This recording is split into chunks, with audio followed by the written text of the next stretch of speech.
সাদ্দাম হয়তো ছাত্রলীগ করত, কিন্তু ছাত্র দলেও তো এমন কর্মী ছিল 15 বছর।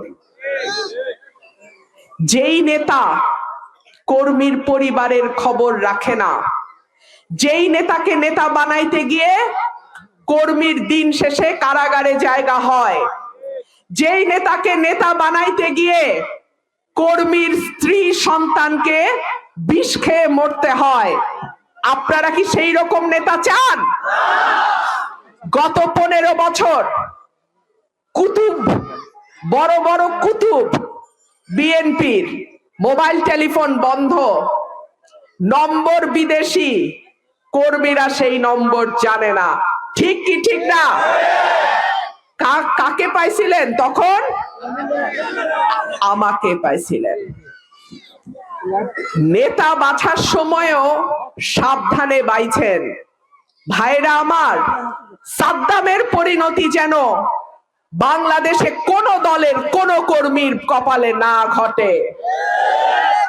আরেকটা ঘটনা বলি, আওয়ামী লীগেরটা বললাম, বিএনপিরটা বলি।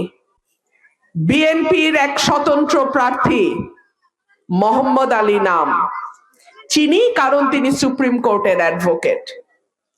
স্বতন্ত্র দাঁড়াইলো, নেতা কর্মীরা যান জীবন দিয়ে খাটলো, কাউকে কিছু না বলা, কালকে আসন ছাইরা ঢাকায় চলে গেছে।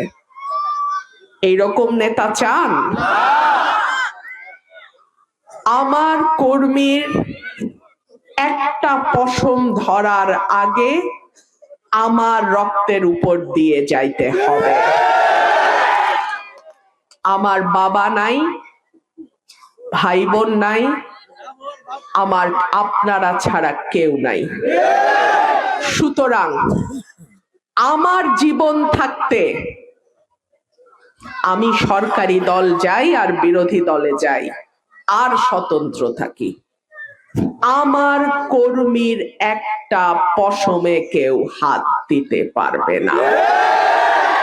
11 তারিখ বিকাল থেকে 12 তারিখ রাত পর্যন্ত প্রত্যেকে যার যার সেন্টারের পাহারায় থাকবেন।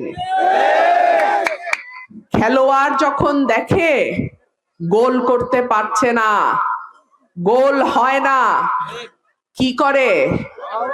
ফাউল করে। 12ই ফেব্রুয়ারি যদি কেউ ফাউল করতে চায়, উচিত জবাবটা দিয়ে দিয়েন।